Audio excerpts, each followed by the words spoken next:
Hey everyone, and welcome to the adventures of Pagan. And Kitten Tears. And we are finally back in our 7 Days to Die Let's Play. Hell yeah. Yep, that's because it's Alpha what? 16. Alpha 16 finally out. We've played it in experimental, but now it's the real deal. And we're sort of belatedly getting the videos out for it, but we'll try and at least do this Let's Play to inform people who've never played the game a little bit, but it will be more geared perhaps towards people who have played it but are unfamiliar with what's to come. Maybe you're playing on the console and wondering what's going on with the PC version, or maybe you're also late to getting to Alpha 16, but we're gonna give it a spin. Yeah.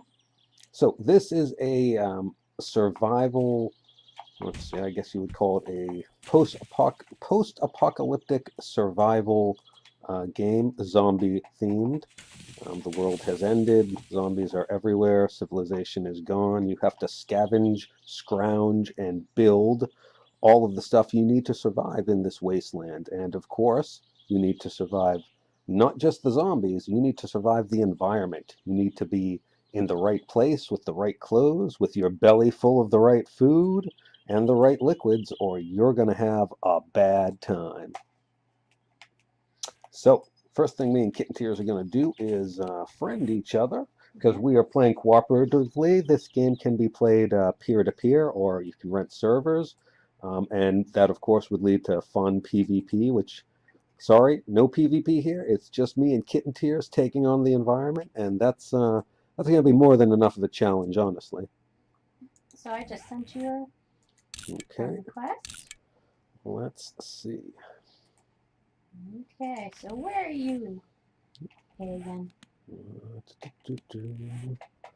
like I might be at the other side of a valley. All right, we're not too far away. Yeah. I am in like a pine forest, but there is a huge gorge between me and you. And I'm in the maple. All right, well, I will head towards you. Yep. And I think I see like a little. I thought I saw a shack nearby or a house. I'm gonna head towards it. All right, you do that. You know how I would describe this game, folks? I would call it DayZ meets Minecraft. Yeah. The entire environment is destructible, and you can then use all those components to build and create any sort of crazy fortress, and you will need crazy fortresses to survive the zombie horde. They also recently in this patch, Alpha 16, added electricity and electrical based traps and battery banks and solar panels, so it's even more like Minecraft and even more fun. Mm-hmm. Now, in the daytime, these zombies, they're not too much of a challenge. They kind of shamble along. You know, you can avoid them pretty easily. Well, most of the time. But at nighttime, they run. And they will run, they will beat you down, they will feast upon your delicious entrails. So before night falls of day one, you need to be hunkered down somewhere. And most likely that means you're going to have to find some shack, some cabin, some house, clear out whatever nasties are living in it, and reinforce it for the night. Or if you're desperate, and you can do it, but it will be tough. Oh, good, I found a road here. It will be tough as you can just start building. You can cut down some trees. You can make some wood frames, build yourself a little shack. But either way, you got to do that. Now it's called 7 Days to Die because even more importantly is in 7 day cycles, every day seven, a zombie horde spawns at nightfall, and it seeks you out wherever you are. You can't hide from it. It seeks you out and tries to defeat whatever is between it and you until it can feast upon your delicious entrails. So by day seven, the first day seven, and growing harder each consecutive day seven, the horde, you need real defenses, passive and active. Whoops, there is a zombie.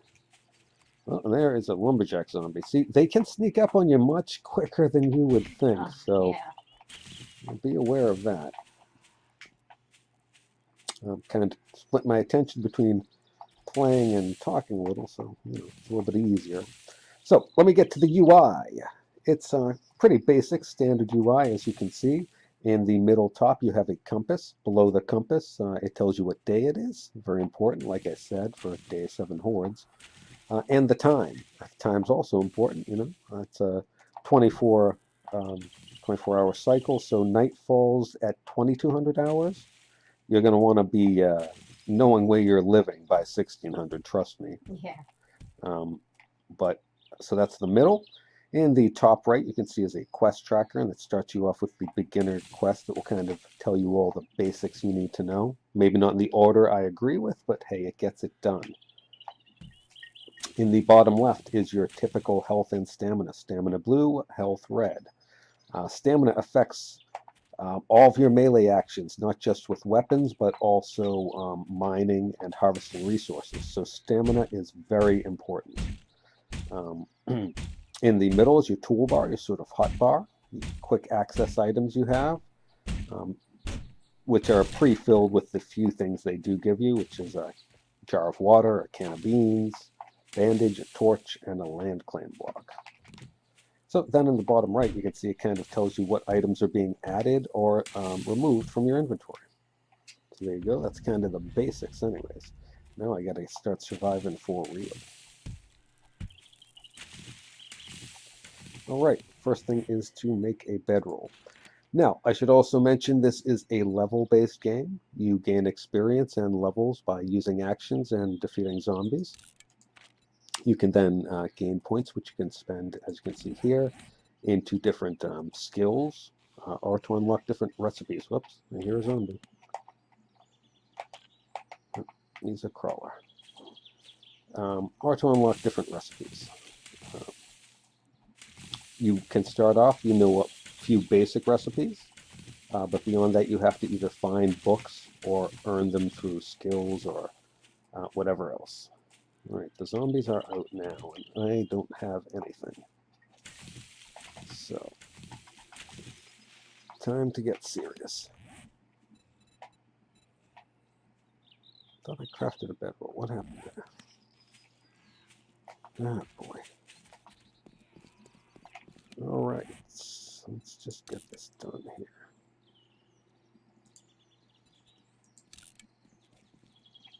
Oh, well, and that's what I mean about them sneaking up on you. See, they stun you. I'll punch him, teach him a lesson. They stun you pretty good, so even in the day that they're slow, they'll mess you up. And I don't have anything because I suck.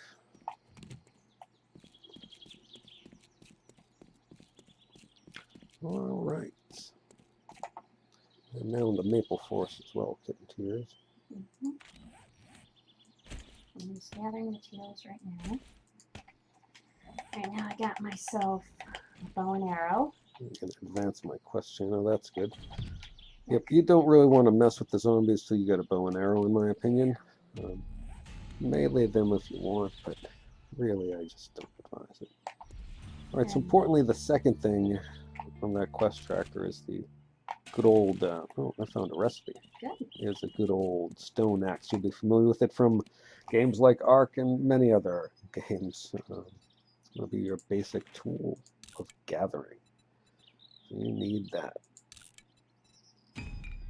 Alright, so the recipe is a nail gun schematic.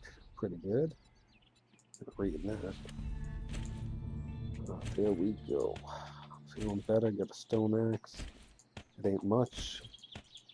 Certainly don't want to fight with it, but it's something. Alright, still crawling towards Kitten Tears. There's a couple of houses next door to each other. Okay. So that's good.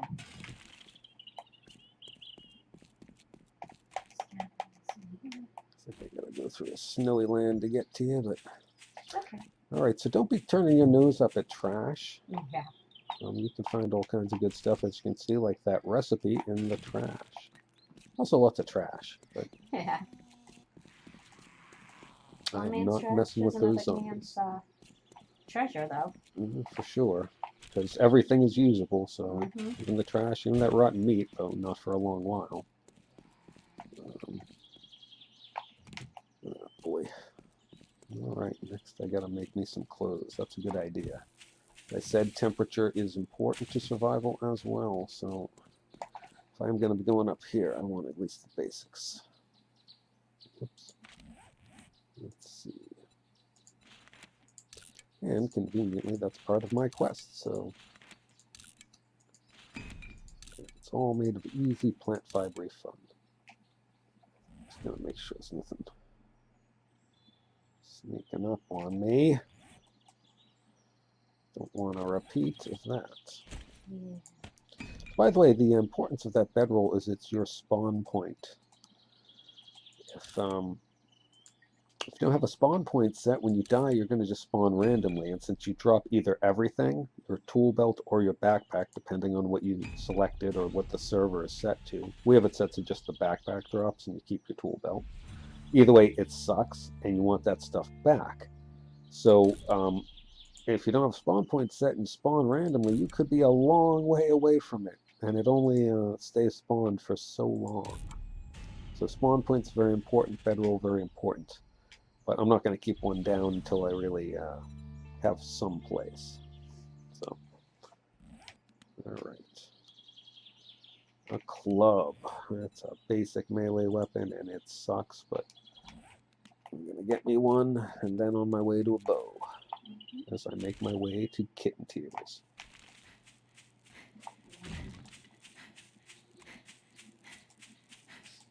Is this your she-shack? Is this your sleeping bag in the middle of the road? It is. I'm coming. I will sleep in the road next to the tears of the kitten. Hi. Hi. Here, I will build us a home to advance my quest. Here's what I mean by filling them up with wood. I don't have enough wood. Gotta get some more.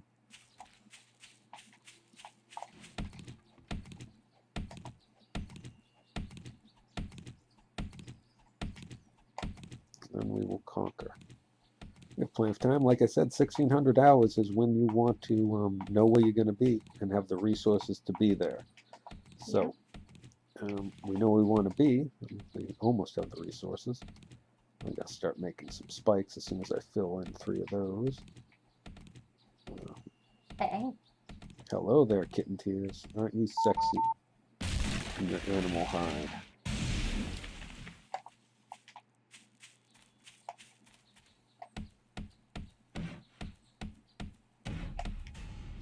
Okay. Saves a lot of energy letting them just bash out sometimes. Yeah.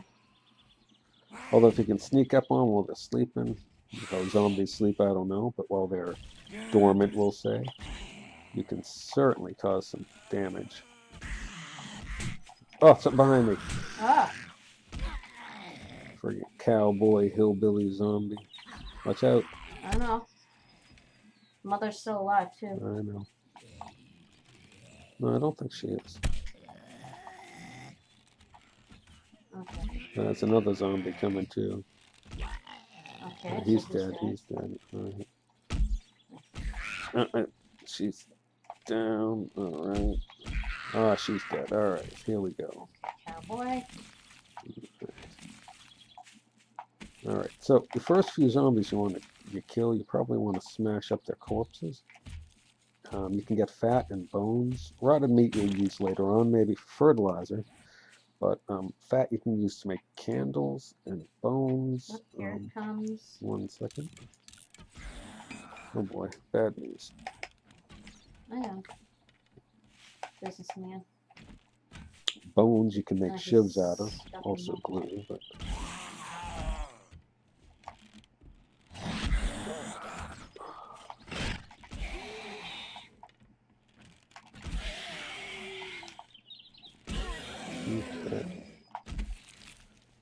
bones you can make shivs out of, not equip. There's more coming out. Obviously, you can't equip them, but all right.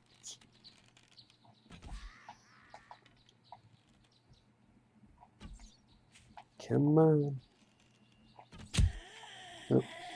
Good job. And there's another one on the right side. All right, wait a minute. Oh, this The one. blubber. Where? I'm gonna check out. What's left? Hold on.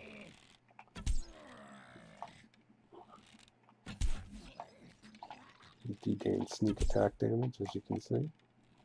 I think he's She's dead. There's another one in the path. Is there? No, maybe not. It's a bag of trash. Alright, it's just a little small, but it will do. Yeah, that's why I went with Throw that. up a, going upstairs? No? Nope, we're all good. Okay. Let's see, bookcase. Not leather hood schematic in the bookcase, I'll put it back. Good.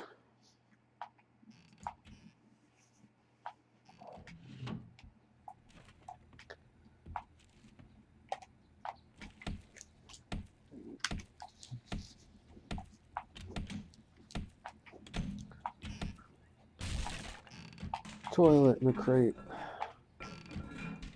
Smash that down. Ooh, You'll cooking get pot, cooking pot, cooking pot, cooking pot. Yay, that's a rarity to get so early. Well, super important to have early on is that cooking Yeah. pot. That is for sure. So, need that to start boiling down water and Awesome, just got cooking it going. food. Start making candles. Right, so anyway, this place is all, I'm gonna put the campfire and cooking pot here in the fireplace.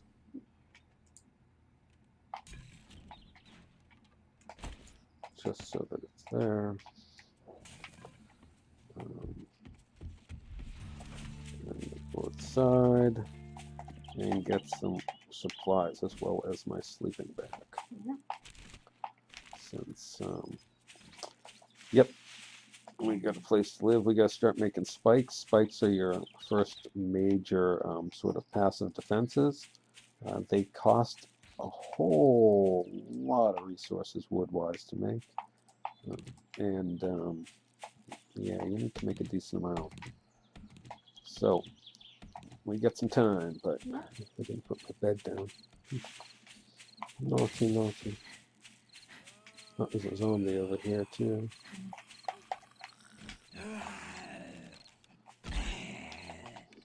Not for long. Oh, she had me some food, so that's pretty good. Alright.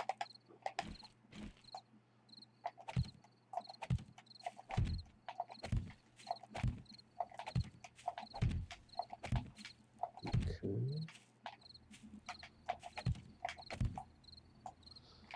Not bad, not bad.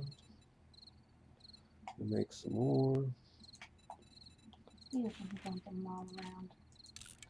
6 more right this second. We got that side. The other one, it's not too bad. I think we'll be alright, maybe. Let's see. I got a twitching the twitchings after me. It's by the house. Yeah.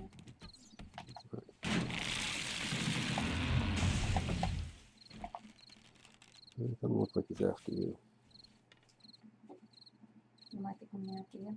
No, he's not going the other way.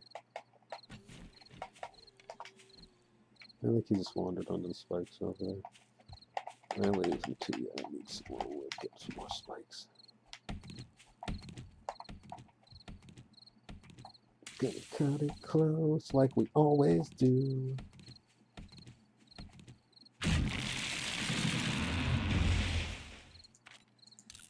Okay, so I will have 8 more spikes. That's probably as good as I'm gonna get.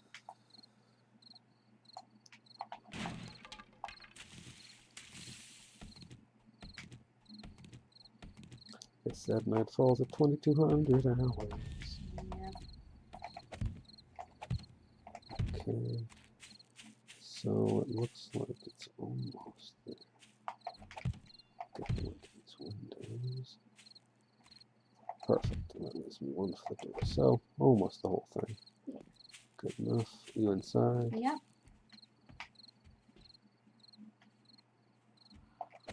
Okay. There we go. We'll put some arrow slits up.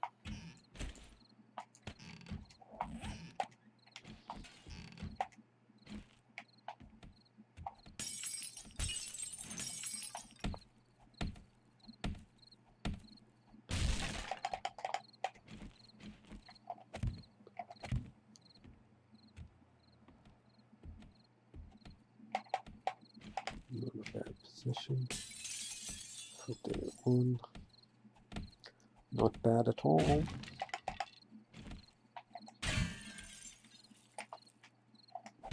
As you can see, me and Kitten Tears have survived our first day in the apocalypse. Yay! Alpha 16.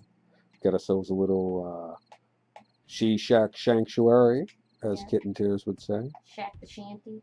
And this will be our base of operations from which we will reclaim civilization from the undead masses. And that is a good place to end this episode of The Adventures of Pagen. And Kitten Tears. And we'll see you next time. Bye-bye, everyone. Bye-bye.